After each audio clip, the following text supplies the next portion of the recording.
नमस्कार दोस्तों, स्वागत है आप सभी का JP talks the music media में। हाजिर हूँ मैं आप सभी के बीच एक नए वीडियो में एक नए फनकार के साथ। आज हमारे बीच में हाजिर है अंतर्राष्ट्रीय सुप्रसिद्ध आचार्य श्री बैजनाथ जी महाराज।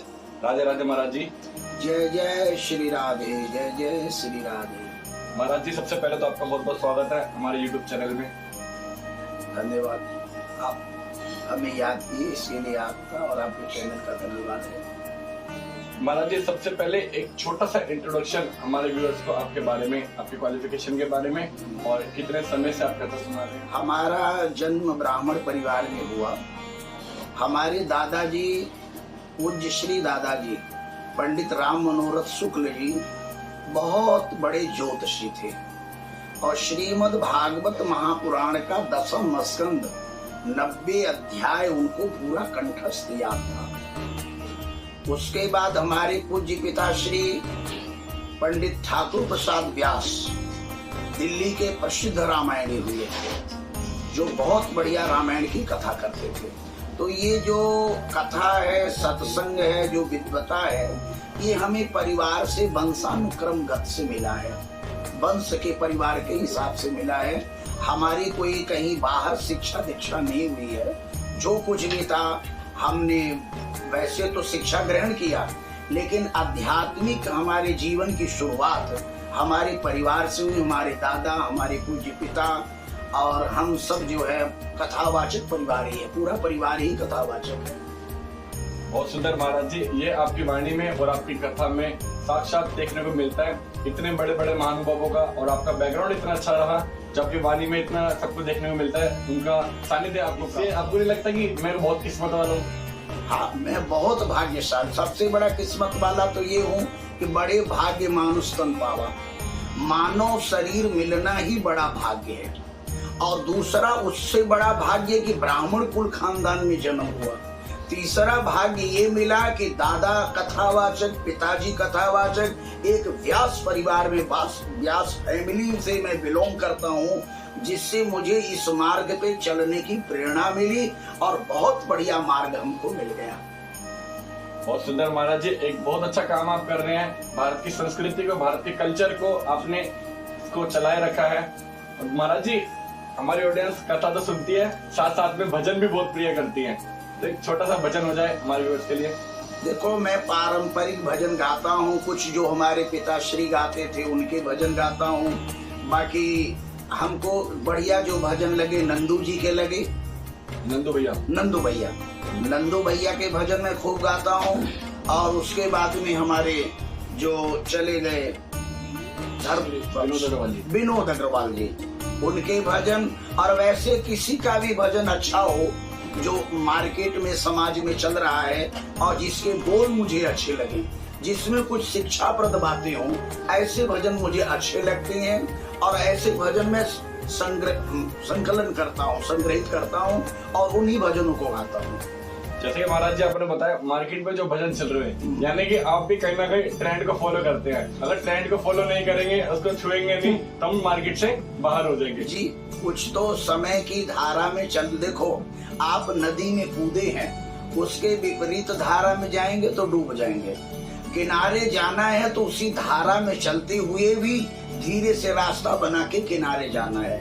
देखो, बीच सत्संग के बीच में भजन इसीलिए सुनाए जाते हैं कि ताकि लोगों का जो मन डाइवर्ट हो रहा होता है तो उसको फिर से अपनी जगह पे लाने के लिए सत्संग की भजन किया जाता है, ताकि एक बार फिर लोग एकाग्र हो जाएं। तो जैसे शिक्षाप्रद भजन है, जैसे नंदू जी का ये भजन मुझे बहुत अच्छा लगा, नंदू भैया का, कि जो भी मुझे मिला है तेरे दर से ही मिला है, जो भी मुझे मिला है तेरे दर से ही मिला है, हुआ धन्य मेरा जीवन तेरा प्यार जो मिला है। तो ऐसे भजन मुझे बहुत अच्छे लगते हैं और मैं ऐसे भजनों को ही गाता हूँ। बहुत सुंदर महाराज जी। एक और चीज मेरे दिमाग में थी, 5-5, 6-6 घंटे व्यास गद्दी पर बैठ करके कथा सुनानी पड़ती है, और इसका एक्सपीरियंस कैसा रहता है? बीच में कहीं आना जाना, याद रहे फोन बज रहा हो, कैसे करते हो उस चीज को मैनेज? उस समय जब व्यासपीठ पर बैठते हैं और गोविंद को याद करते हैं, स्मरण करते हैं प्रभु को, तब हमारी लगन वहां लग जाती है। उस समय न भूख होती है, न प्यास होती है, न कोई दिक्कत होती है। 4 घंटे के 4.5 घंटे भी और कहीं कहीं तो 5-5 घंटे भी बैठने पड़ते हैं। लेकिन ये ठाकुर जी की कृपा है, वो स्वयं कृपा करके बोलते हैं, इसमें हमारा कोई पुरुषार्थ नहीं, सब भगवान की कृपा है। और इसीलिए तो एक भजन में कहा भी गया है, लगन तुमसे लगा बैठे जो होगा देखा जाएगा। यानी कि कथा में साक्षात महाराज जी भी सब कुछ ठाकुर जी पे छोड़ देते हैं, जो होगा देखा जाएगा। यही तो कहते हैं कि मेरे रोम रोम में श्याम मगन में नाचूंगी, मेरे रोम रोम में श्याम मगन में नाचूंगी, नाचूंगी मैं तो गाऊंगी, नाचूंगी मैं तो गाऊंगी, मुझे दुनिया से क्या काम, मगन में नाचूंगी। तो ऐसे भजन जिसमें कुछ आनंद हो और कुछ शिक्षा भी हो, वही चीजें हमें अच्छी लगती हैं और बढ़िया आनंद ही आनंद बरसता है। सब भगवान की कृपा, बिना ईश्वरी कृपा के ये कुछ नहीं होता।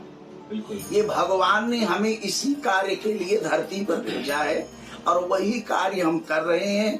हमारी कथा सुन करके, हमारी शिक्षा सुन करके अगर 10 लोग भी सही रास्ते पे चल गए तो हमें भगवान की कृपा से जो भेजा, हमारा काम पूरा हो गया। और जन्म लेना, कथा सुनाना सार्थक हो गया, सार्थक हो गया, जीवन सार्थक हो गया। इससे बढ़िया काम और क्या हो सकता है। यह तन कर भय विष, रामायण में कविकुल शिरोमणि चंद्र चूड़ामणि भक्त हृदय बाबा गोस्वामी तुलसीदास जी ने लिखा कि ये ही तन कर फल विषय न भाई, भजिय राम सब काम विहाई। ये शरीर जो है विषयों का भोग करने के लिए नहीं मिला है। आहार निद्रा भय मैथुनंच ये तत्सदृशी पशुभी नारायणाम, ये 4 चीजें तो इंसान और जानवर बराबर का सुख भोग रहे हैं। जो भोजन, जो हलवा मालपूड़ी खाने से जो सुख मनुष्य को मिलता है, वही सुख गौ माता को हरी घास से और सूकर को गंदगी से मिलता है। जो आनंद बढ़िया एसी में रहने से इंसान को मिलता है, वही आनंद गौ माता को गौशाले से और सूकर को गंदी नाली में लेटने से मिलता है।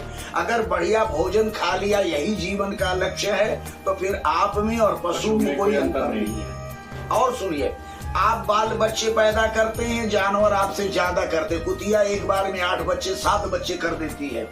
अगर जानवर पैदा किया है, बच्चे पैदा किए, तो ये आपने कोई उपलब्धि नहीं हासिल किया, तो जानवर भी करता है। नींद आती है, आप सोते हो, जानवर भी सोता है। मृत्यु आती है, इंसान मरता है, पशु भी मरता है। अगर ये 4 ही काम आपने किया है, तो आप में और पशु में कोई विशेष फर्क नहीं है।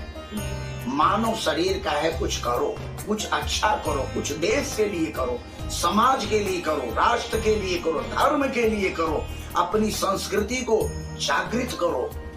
बच्चे जो आज भूल रहे हैं अपनी संस्कृति को, कल्चर को, उसको जगाना बहुत जरूरी है। तो कहीं ना कहीं महाराज जी भजन और जितने भी कीर्तन है, भागवत है, जागरण है, यही एक साधन मत है जो कल्चर को जीवित रखते हैं। बच्चों को यहाँ पर लगातार ले जाते रहेंगे तो कभी भी माँ बाप को बुढ़ापे में वृद्धाश्रम नहीं देखना पड़ेगा। अरे भाई, सीधी सी बात है, आपने करोड़ों की संपत्ति बच्चे के लिए बना दिया और संस्कार नहीं दिए, तो बुढ़ाई आपकी नर्क हो जाएगी। सड़ के मरोगे, बच्चा पानी देने भी पास में नहीं आएगा। आपने करोड़ों की संपत्ति नहीं दिया, कोई बात नहीं, लेकिन अगर आपने संस्कार दिया है तो 1 रोटी कमाएगा, आधी माँ बाप को खिलाएगा, आधी खुद खाएगा, वो माँ बाप की सेवा करेगा, आपका बुढ़ाई स्वर्ग बन जाएगा। वृद्धावस्था आप स्वर्ग जैसा जीवन जिएंगे। इसलिए संस्कार दो, पैसे नहीं। हमारे यहाँ कहावत है कि पूत सपूत तो क्यों धन संचय, और पूत कपूत तो क्यों धन संचय। अगर सपूत होगा तो कमा के खड़ा कर देगा, और कपूत होगा तो सब बर्बाद कर देगा। इसलिए धन का संचय नहीं, संस्कारों का संचय करो। संस्कार डालिए बच्चे के अंदर, संस्कार विहीन नहीं होना चाहिए, ये ध्यान रखना है।